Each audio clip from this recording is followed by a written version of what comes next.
12 golden things you learn with age. Happiness comes from within, not from others. Your health is your greatest wealth. Your mindset creates your reality. Not everything needs your reaction. Silence is powerful. No response is a response. Your energy is precious. Don't waste it. Taking care of yourself isn't selfish. Walking away is a sign of strength, not weakness. Quality over quantity, especially in friendship. People show their true colors in tough times. Time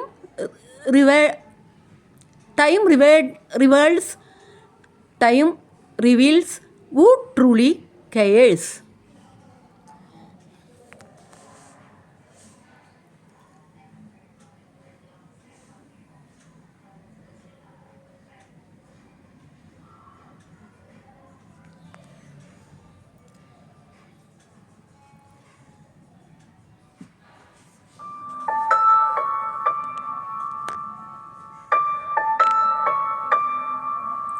എന്തൊക്കെ ചെയ്താലും ജീവിതത്തിൽ യാതൊരു വിലയും തരാത്തവർ ഉണ്ടാകും.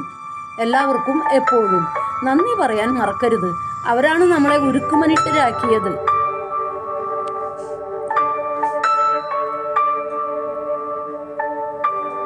നമ്മുടെ കഷ്ടതകളിലും നാം അഭിമാനിക്കുന്നു. എന്തെന്നാൽ കഷ്ടത സഹനശീലം ആത്മധൈര്യവും, ആത്മധൈര്യം പ്രത്യാശയും ഉളവാക്കുന്നു എന്ന് നാം അറിയുന്നു. റോമ 5:3-4.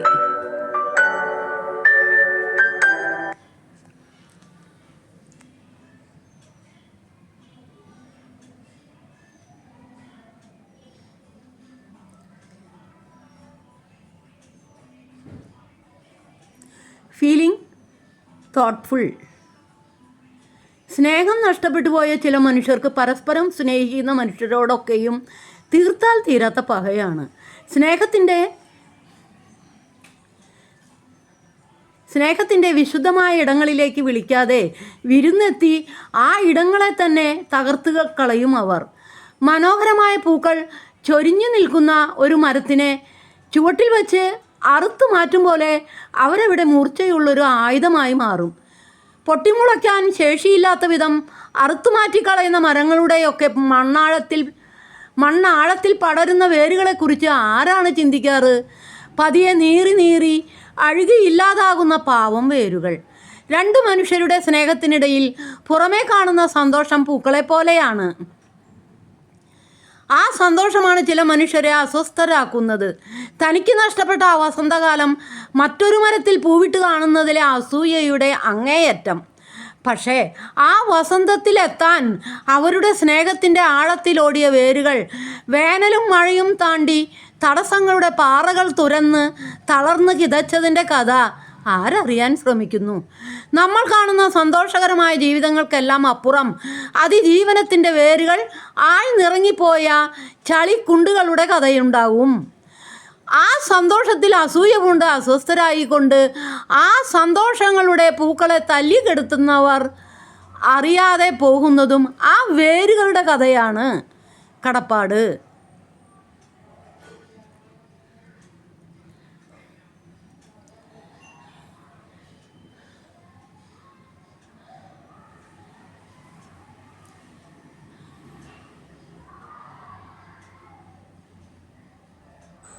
Please don't forget this.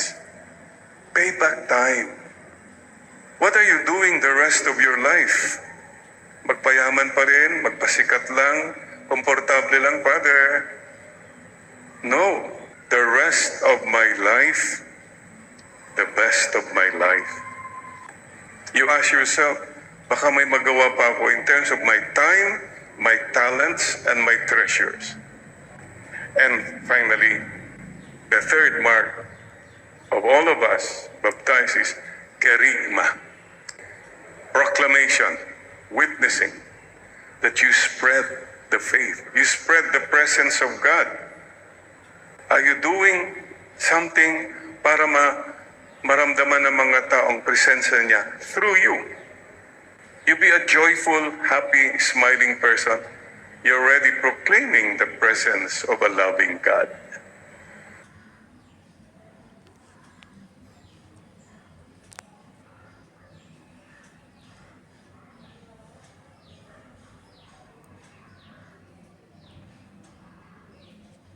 Where can you find the 7 sacraments in Scripture? Baptism. Matthew 28:19 says, "Go, make disciples, baptizing them in the name of the Father, Son, and Holy Spirit." Confirmation. In Acts 8:17, Peter and John lay hands on the already baptized to give them the Holy Spirit. Eucharist. In Luke 22:19, Jesus says, "This is my body which is given for you. Do this as my memorial." Holy Orders, Titus 1:5, Paul tells Titus, "I left you in Crete to appoint presbyters," the ancient word for priest. Matrimony. Matthew 19:6, Jesus says, "Married couples have been joined together by God himself." Reconciliation. In John 20:22 and 23, Jesus breathes the Spirit on the apostles and declares, "Whose sins you forgive are forgiven them." Anointing of the sick. In James 5:14, the sick man should call for the presbyters of the church and let them pray over him, anointing him with oil. These are the places you can find the 7 sacraments in Scripture.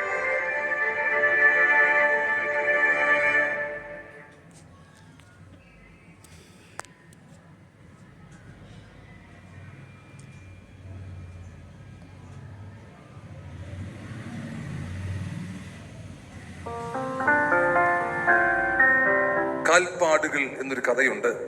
ഈ കാൽപ്പാടുകൾ എന്ന കഥയിൽ ഭക്തനായ ഒരു മനുഷ്യൻ കാണുന്ന സ്വപ്നമാണ് പറയുക. ഒരു ദിവസം പ്രഭാതത്തിൽ ഈ മനുഷ്യൻ കടൽ തീരത്തിലൂടെ ഇങ്ങനെ നടക്കുകയാണ്. നടക്കുവാൻ സുഖമുള്ള ഇടമാണ് കടൽ തീരം. കടൽ കാറ്റേറ്റ് പതുപതുത്ത മണലിലൂടെ ഈ മനുഷ്യൻ ഇങ്ങനെ മെല്ലെ മെല്ലെ നടക്കുകയാണ്. കുറച്ചു ദൂരം നടന്ന ഈ മനുഷ്യൻ തന്റെ പുറകിലേക്ക് ഒന്ന് തിരിഞ്ഞു നോക്കിയപ്പോ തന്റെ പുറകിൽ 4 കാൽപ്പാടുകൾ കാണുന്നുണ്ട്. ഉദ്ദേശ അളവൊക്കെ വെച്ചിട്ട് 2 തന്റേതാണെന്ന് മനസ്സിലായി. എന്നാൽ മറ്റ് 2 ആരുടേതാണെന്ന് ഈ മനുഷ്യൻ അറിയാതെ ദൈവത്തോട് ചോദിക്കുന്നു, "അല്ലയോ ദൈവമേ, നടക്കുന്നത് ഞാൻ ഒറ്റയ്ക്കാണ്, എങ്കിലും എന്റെ പിന്നിൽ 4 കാൽപ്പാടുകൾ കാണുന്നുണ്ടല്ലോ. 2 എന്റേതാണ്, മറ്റേ 2 ആരുടേതാണ്?" ദൈവശബ്ദം ഭക്തനായ മനുഷ്യൻ കേട്ടത്, "അല്ലയോ പ്രിയപ്പെട്ടവനെ, നീ നടക്കുന്ന ഈ കടൽ തീരത്തിലൂടെ നിന്നോടൊപ്പം ഞാൻ നടക്കുകയാണ്. നീ കണ്ട 4 കാൽപ്പാടുകളിൽ 2 നിന്റേതും 2 എന്റേതുമാണ് എന്നതാണ്." വലിയ സന്തോഷമായി ഈ മനുഷ്യൻ വീണ്ടും ഇങ്ങനെ മുൻപോട്ട് യാത്ര തുടർന്നു. കുറച്ചു ദൂരം കഴിഞ്ഞപ്പോ യാത്രയുടെ ദിശ മാറിയും പിന്നീട് കല്ലുമുള്ളും നിറഞ്ഞ, നടക്കുവാൻ അത്ര സുഖമില്ലാത്ത, ആരും നടക്കുവാൻ ആഗ്രഹിക്കാത്ത ഇടത്തിലൂടെ ഈ മനുഷ്യൻ ഇങ്ങനെ നടക്കുകയാണ്. കുറച്ചു ദൂരം ചെന്നപ്പോ വീണ്ടും ഈ മനുഷ്യൻ പുറകിലേക്കൊന്ന് തിരിഞ്ഞു നോക്കി. എന്നാൽ അവിടെ ഈ മനുഷ്യൻ കാണുന്നത് വെറും 2 കാൽപ്പാടുകളാണ്. ഒത്തിരി സങ്കടമായി. ദൈവത്തോട് ഈ മനുഷ്യൻ ചോദിച്ചത്, "അല്ലയോ ദൈവമേ, നടക്കുവാൻ സുഖമുള്ള ഇടത്ത്, നടക്കുവാൻ ആഗ്രഹിക്കുന്ന ഇടത്ത് അങ്ങ് എന്നോടൊപ്പം കൂടെ നടന്നു. എന്നാൽ ഇതാ നടക്കുവാൻ ഒട്ടും സുഖമില്ലാത്ത ഇടത്ത് ഞാനിതാ ഒറ്റയ്ക്കാണല്ലോ നടക്കുന്നത്. കാണുന്നത് എന്റെ 2 കാൽപ്പാടുകൾ മാത്രമാണല്ലോ" എന്ന് സങ്കടം പറഞ്ഞു. ദൈവശബ്ദം വീണ്ടും ഈ മനുഷ്യൻ കേട്ടത് ഇങ്ങനെയാണ്, "അല്ലയോ പ്രിയപ്പെട്ടവനെ, നടക്കുവാൻ സുഖമുള്ള ഇടത്ത് ഞാൻ നിന്നോടൊപ്പം നടന്നു. നീ 4 കാൽപ്പാടുകൾ കണ്ടു. എന്നാൽ നടക്കുവാൻ നീ ഇഷ്ടമില്ലാത്ത ഇടത്ത്, നടക്കുവാൻ പ്രതിസന്ധികളുള്ള ഇടത്ത് നീ കണ്ട ആ 2 കാൽപ്പാടുകൾ നിന്റേതല്ല, അത് എന്റേതാണ്. ഞാൻ നിന്നെ ഉള്ളംകരത്തിൽ വഹിച്ച് നടക്കുകയാണ്" എന്നാണ്. 2025 ആണ്ടിൽ സന്തോഷത്തോടെ നാം ജീവിച്ച അനുഭവങ്ങളിലൊക്കെ നമ്മുടെ കർത്താവ് കൂടെ നടന്നു. എന്നാൽ നാം സങ്കടം അനുഭവിച്ച ജീവിതാവസ്ഥകളിൽ, ഹൃദയം നുറുങ്ങിയ ജീവിതാവസ്ഥകളിൽ, മനസ്സ് നൊമ്പരപ്പെട്ടു പോയ ജീവിതാവസ്ഥകളിൽ നാം ആ യേശുനാഥന്റെ കരങ്ങളിലായിരുന്നു എന്ന് തിരിച്ചറിയേണ്ടത് അനിവാര്യമാണ്. പലവിധമായ പ്രതിസന്ധികളും പ്രയാസങ്ങളും ഒക്കെ അനുഭവിച്ച് ദാരിദ്ര്യത്തിന്റെയും രോഗത്തിന്റെയും ഒക്കെ ജീവിത യാഥാർത്ഥ്യങ്ങളിലൂടെ കടന്നു പോയപ്പോ നാം യേശുനാഥന്റെ ഉള്ളംകരത്തിലായിരുന്നു. യേശു കർത്താവ് ഉള്ളംകരത്തിൽ നമ്മെ വഹിക്കുകയായിരുന്നു എന്ന് മനസ്സിലാക്കുക.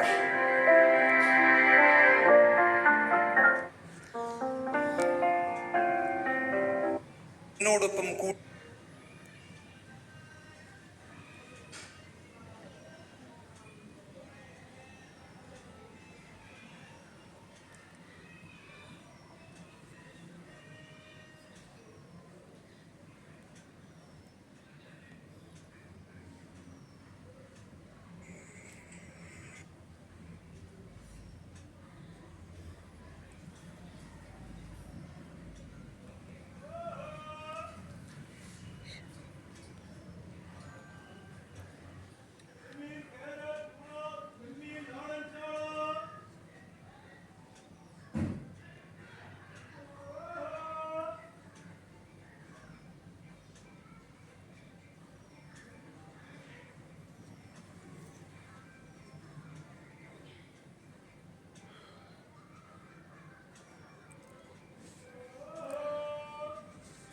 ഷേക്സ്പിയർ ഒരിക്കൽ പറഞ്ഞു, കാലുകളില്ലാത്ത ഒരാളെ കണ്ടുമുട്ടുന്നത് വരെ എനിക്ക് ചെരുപ്പില്ലെന്ന് ഞാൻ പരാതിപ്പെട്ടുകൊണ്ടിരുന്നു.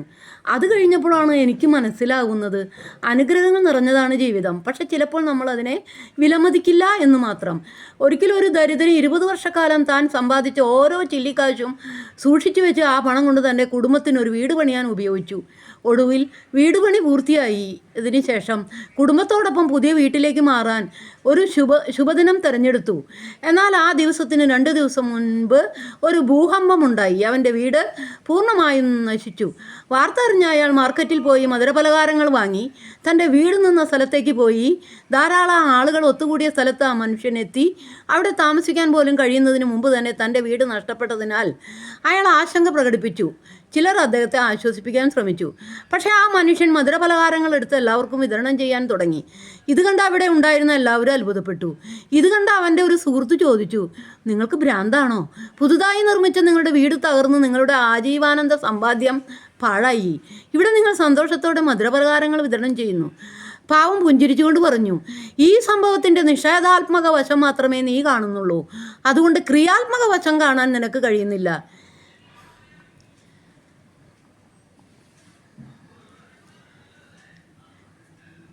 ഇന്ന് ഈ വീട് തകർന്നത് എന്തുകൊണ്ടും നല്ലതാണ്.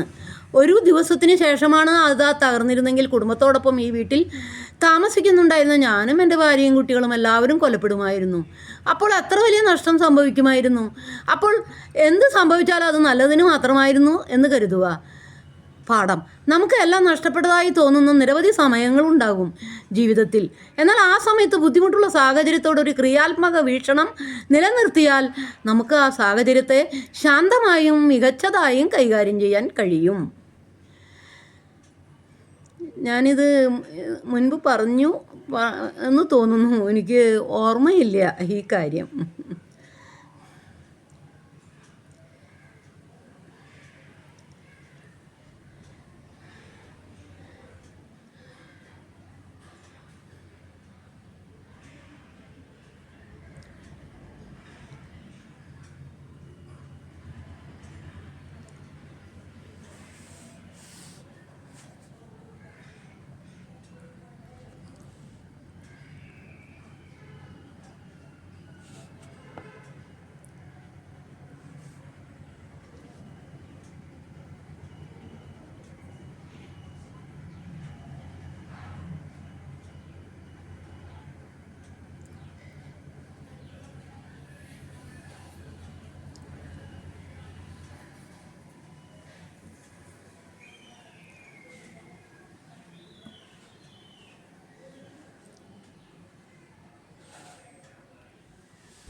എല്ലാവർക്കും നല്ലൊരു ദിവസം ആശംസിക്കുന്നു പ്രാർത്ഥനയോടെ.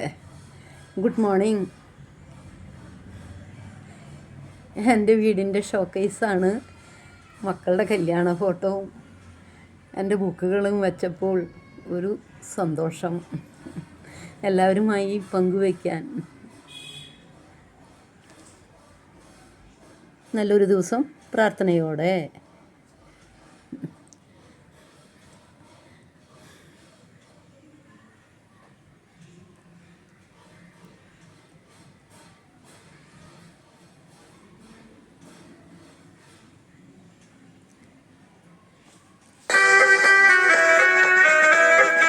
അങ്ങയെ സ്തുതിക്കാൻ വേണ്ടി ഞാൻ ജീവിക്കട്ടെ. അങ്ങയുടെ നിയമങ്ങൾ എനിക്ക് തുണയായിരിക്കട്ടെ. സങ്കീർത്തനം 118 175 തിരുവചനം.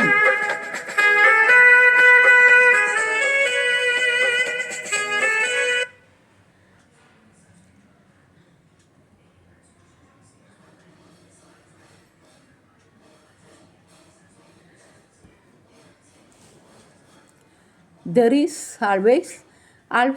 always something to be thankful for.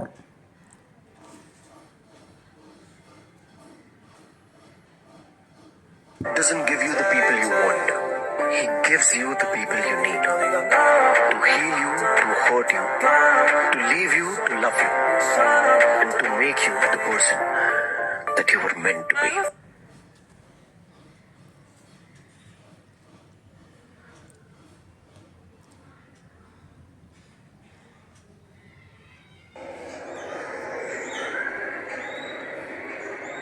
Fat liver എന്ന് പറഞ്ഞ ഒരു ചെറിയൊരു സംഭവം എനിക്ക് കൂടിയും വന്നായിരുന്നു. ഹായ്, ഹലോ ഫ്രണ്ട്സ്, എൻ്റെ പേര് ഫാദർ മിഥുൻ ചുങ്കത്ത്. ഞാനിവിടെ കൊട്ടേക്കാട് സെന്റ് മേരീസ് അസംഷൻ ചർച്ചിലെ അസിസ്റ്റന്റ് വികാരിയാണ്. എന്നെ സംബന്ധിച്ച് വളരെ സന്തോഷമുള്ള ഒരു വർഷമാണ് ഇപ്പോൾ കടന്ന് പോയിക്കൊണ്ടിരിക്കുന്നത്. കുറെ ടെൻഷനൊക്കെ ആയിട്ടാണ് ഞാൻ ഫിറ്റ്ബിയിലേക്ക് സമീപിക്കുന്നത്. അതിന് കാരണം എന്താണെന്ന് വെച്ച് കഴിഞ്ഞാൽ നമുക്കെല്ലാവർക്കും ഇന്നത്തെ കാലഘട്ടത്തിലെ എക്സിബിഷൻ എല്ലാവർക്കും ഉള്ളതുപോലെ ഫാറ്റ് ലിവർ എന്ന് പറഞ്ഞ ഒരു ചെറിയൊരു സംഭവം എനിക്ക് കൂടിയും വന്നായിരുന്നു. അതിന്റെ സെക്കൻഡ് സ്റ്റേജിലേക്ക് ഞാനെത്തി. അപ്പോൾ ഡോക്ടർ നിർദ്ദേശപ്രകാരം മെഡിസിൻ എടുത്തുകൊണ്ട് നമുക്ക് വേണമെങ്കിൽ അത് റിവേഴ്സ് ചെയ്യാം. അല്ലാത്ത പക്ഷം നമുക്ക് എക്സസൈസും അതുപോലെ തന്നെ ഫുഡ് ഹാബിറ്റ്സും ഒക്കെ നമുക്ക് കൺട്രോൾ ചെയ്തുകൊണ്ട് നമുക്കത് റിവേഴ്സ് ചെയ്യാമെന്ന് പറഞ്ഞു. രണ്ടാമത്തെ ഓപ്ഷനാണ് ചൂസ് ചെയ്തത്. മെഡിസിൻ എടുക്കാതെ തന്നെ വർക്കൗട്ടും അതുപോലെ തന്നെ ഡയറ്റും കാര്യങ്ങളൊക്കെ ഹാബിറ്റ് ജീവിതശൈലിയൊക്കെ ഒന്ന് കൃത്യമായി നിയന്ത്രിച്ചു കഴിഞ്ഞാൽ റിവേഴ്സ് ചെയ്യാൻ പറ്റുമെന്ന് എനിക്ക് തോന്നി. അതിന് ഞാൻ ഹെൽപ്പ് ചോദിച്ച് വന്നത് ഫിറ്റ്ബിയിലേക്കാണ്. നമ്മുടെ കൊട്ടേക്കാട് ധർമ്മോദി ബിൽഡിങ്ങിന്റെ മുകളിൽ സ്ഥിതി ചെയ്യുന്ന ഫിറ്റ്ബി എന്ന ജിംനേഷ്യം സെന്ററിലേക്കാണ് ഞാൻ വന്നത്. അവിടെ എന്നെ വെൽക്കം ചെയ്തത് അക്ഷയ് ജിത്ത് എന്ന് പറഞ്ഞ എൻ്റെ സുഹൃത്തും അതുപോലെ തന്നെ അനീന എന്ന് പറഞ്ഞ സുഹൃത്തും സഞ്ജയ് എന്ന് പറഞ്ഞ സുഹൃത്തും അമൽ എന്ന് പറഞ്ഞ സുഹൃത്തുമാണ്. ഒരു 4 പേരും ചേർന്നത് ഇപ്പൊ തന്നെ ഈ ഒരു സെറ്റപ്പിലേക്ക് എത്തി. ഇതിന് സിംറ്റംസ് എന്നെ സംബന്ധിച്ച് എൻ്റെ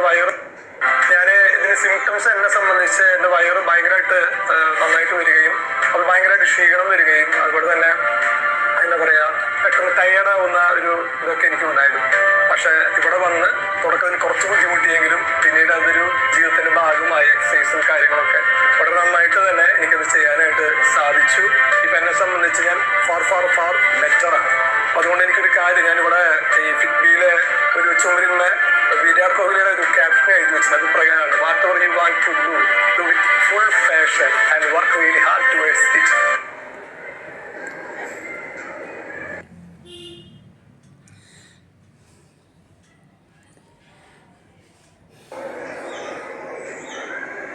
ഈ പ്രശ്നം എനിക്കും ഫാറ്റ് ലിവർ എന്ന് പറഞ്ഞ ഒരു ചെറിയൊരു സംഭവം എനിക്ക് കൂടിയും ഈ അടുത്ത് ഉണ്ടായി. കുറേ വിഷമങ്ങളൊക്കെ ആയി ഡോക്ടറെ കണ്ടിരുന്നു. വേറെ കുഴപ്പമൊന്നുമില്ല, ഫാറ്റി ലിവറാണെന്ന് പറഞ്ഞ് കുറച്ച് ഇംഗ്ലീഷ് മരുന്നൊക്കെ എഴുതി തന്നു. പറയുമ്പോൾ നല്ല ക്ഷീണവും. ഞാൻ വിചാരിച്ചു 10-66 വയസ്സായില്ലേ എൻ്റെ ഇതോടുകൂടി അങ്ങോട്ട് ഈ ഫാറ്റി ലിവറോട് കൂടി എൻ്റെ കഥ കഴിയുമെന്ന് ഞാൻ വിചാരിച്ചു. അപ്പോൾ ഇത് കണ്ടപ്പോൾ എല്ലാവരെയും ഒന്ന് കാണിക്കണമെന്ന് തോന്നി. അപ്പോൾ കടപ്പാട് ഫാദർ മിഥുൻ ചുങ്കത്ത്.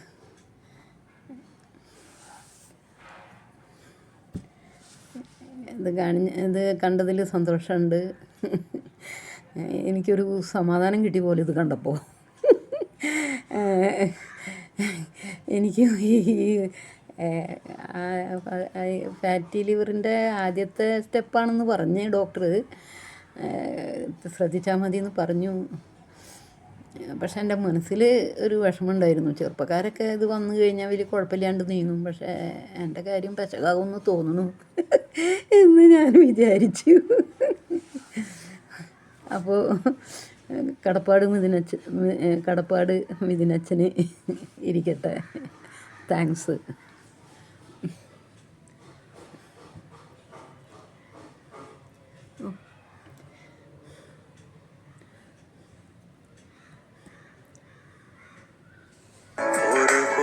ജന്മമീ ഭൂമിയിൽ തന്നാലും 1 കോടി നാവെനിക്കേകിയാലും നിറകോടി നന്മയാം നിൻ സ്തുതി പാടുവാൻ അടിയനിന്നാവുമോ തമ്പുരാനേ. നിറകോടി നന്മയാം നിൻ സ്തുതി പാടുവാൻ അടിയനിന്നാവുമോ തമ്പുരാനേ. ജോഷ 3:5. നിങ്ങളെ തന്നെ ശുദ്ധീകരിക്കുവിൻ, നാളെ നിങ്ങളുടെ ഇടയിൽ കർത്താവ് അത്ഭുതങ്ങൾ പ്രവർത്തിക്കും. ജോഷ 3:5.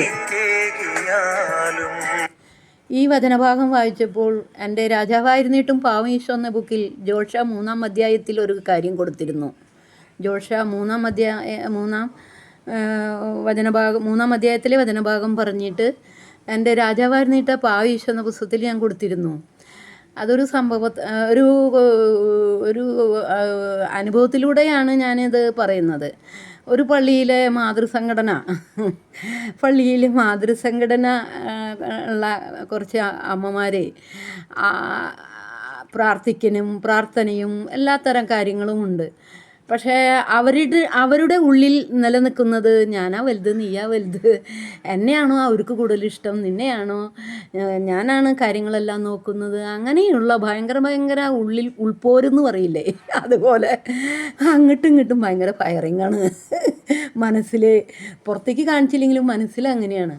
എന്നിട്ട് ഇവരെല്ലാവരും കൂടി പോകുമ്പോൾ എൻ്റെ ഭർത്താവിൻ്റെ കുടി മാറ്റാൻ വേണ്ടി ഓരോരുത്തരും പറയും, എൻ്റെ ഭർത്താവും ഭയങ്കര കുടിയാണ്, ഒരു തൊഴിലുമില്ല.